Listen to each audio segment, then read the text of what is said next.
Salut à tous, c'est FC Campania, j'espère que vous allez bien. On se retrouve pour une nouvelle vidéo. On va faire l'avant-match entre le FC Barcelone qui va affronter Leganés à Leganés. Ça va être un match compliqué, je vous le dis d'avance, ça va être pas un match facile. Pas du tout, faut pas croire que parce que Leganés sont en 18ème que ça va être facile. Alors oui, le Barça vient d'une victoire 4-0 contre Dortmund en Ligue des Champions pour les quarts de finale. Et le match contre Leganés, je vous le dis d'avance, ça va être très compliqué. Surtout que Leganés avait battu le Barça à domicile en début de saison sur le score de 2-1. Même si c'était un hold-up, je crois de souvenir, je me souviens plus exactement, mais je crois que c'était un hold-up que le Barça avait pris. C'est une équipe à pas sous-estimer, c'est pas parce qu'ils sont 18ème de la Liga que voilà, il faut les prendre de haut. Surtout qu'ils ont mis en grande difficulté le Real de Madrid. Bon, après, vous allez me dire, le Real de Madrid, tout le monde les met en difficulté cette saison. Ils avaient perdu 3-2, mais franchement, ça s'est joué à rien encore une fois. Même en quart de finale, ils avaient affronté les Real. Ils avaient perdu 3-2, ils ont quand même mis 2 buts au Real. Ils avaient mis en difficulté le Real. C'est une équipe qui n'a pas de grands superstars dans son club. On a quelques bons joueurs par-ci par-là, mais sans plus, quoi. C'est pas une équipe qui va être très offensive, je pense pas. C'est une équipe qui va souvent jouer les contre-attaques et va essayer de proposer, je pense, des contre-attaques face au Barça parce qu'ils savent très bien qu'ils peuvent pas jouer des attaques placées, surtout face au Barça de cette saison. C'est une équipe qui peut mettre pas mal de buts en certains matchs. On a vu contre le Real, ils ont quand même mis 2 buts. Ils arrivent à mettre de petits scores de temps en temps, voilà. Ils se débrouillent comme ils peuvent, voilà, même s'ils sont 18ème.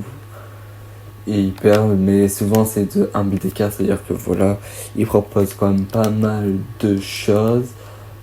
Sinon, le Barça est favori, mais ça va être un match compliqué, surtout que c'est chez eux, ça va être compliqué. L'ambiance en plus, c'est un petit terrain, je crois. Ça va pas être facile du tout, mais le Barça a eux de gérer. C'est souvent les petits matchs où le Barça doit gagner et doit prendre les 3 points facilement que le Barça a perdu cette saison. Attention, la preuve avec Leganés où le Barça perd contre Leganés. Alors voilà, souvent quand c'est des matchs soi-disant faciles, le Barça a perdu des points. Alors il faudra faire très très grave.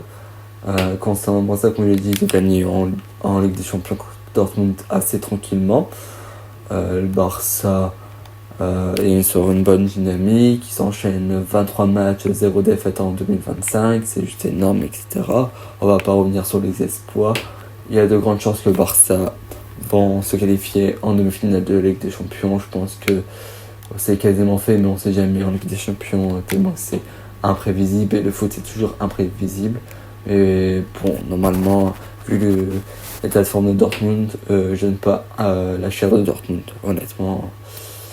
Il y a une classe d'écart entre le Barça et Dortmund, mais on sait jamais. Voilà.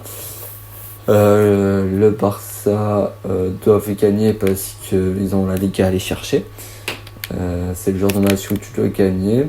Tu dois aller chercher les 3 points parce que tu as un championnat à aller chercher en fin de saison. Et surtout que comme le Real va pas très bien, tu as de grandes chances que le Real perde des points.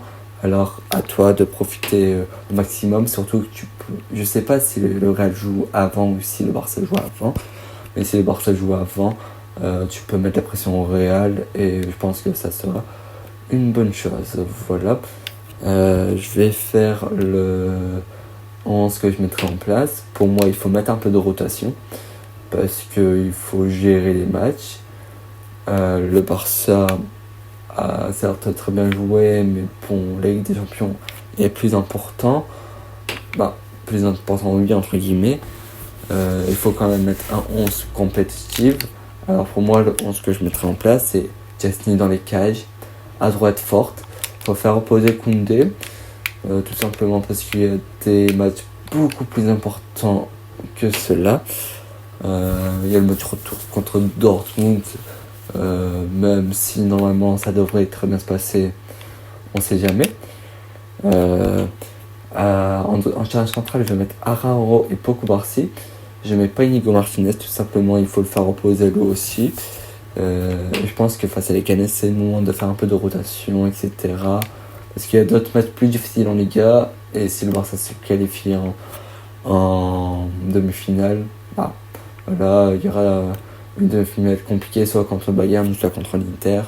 Il faut quand même que les joueurs se reposent, c'est pour ça que je mets Inigo qui a beaucoup enchaîné en remplaçant.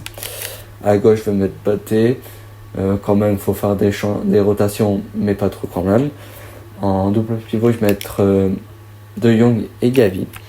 Je vais mettre De Jong et Gavi tout simplement parce que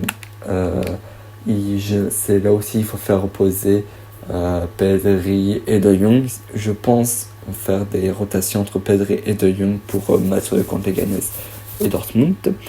Et je pense que c'est un double pivot qui peut fonctionner. On voit Gavi qui remonte en puissance et De Jong, voilà, il enchaîne très bon niveau, alors il n'y a pas de raison pour. Andy se termine, Olmo ne sera pas là. À droite, je mets Rafinha. Il faut faire reposer Lamine Yamal. Il a joué encore beaucoup de minutes face à Dortmund qui n'a pas sorti. Il est sorti à la 85e. Il faut le faire reposer. Et Hansi Flick a dit que Lamine Yamal doit se reposer. À gauche, je mets Ferran Torres. Vu qu'il n'y a pas Rafinha à gauche, il faut mettre Ferran Torres à gauche. Et lui aussi peut monter encore plus en puissance depuis tout.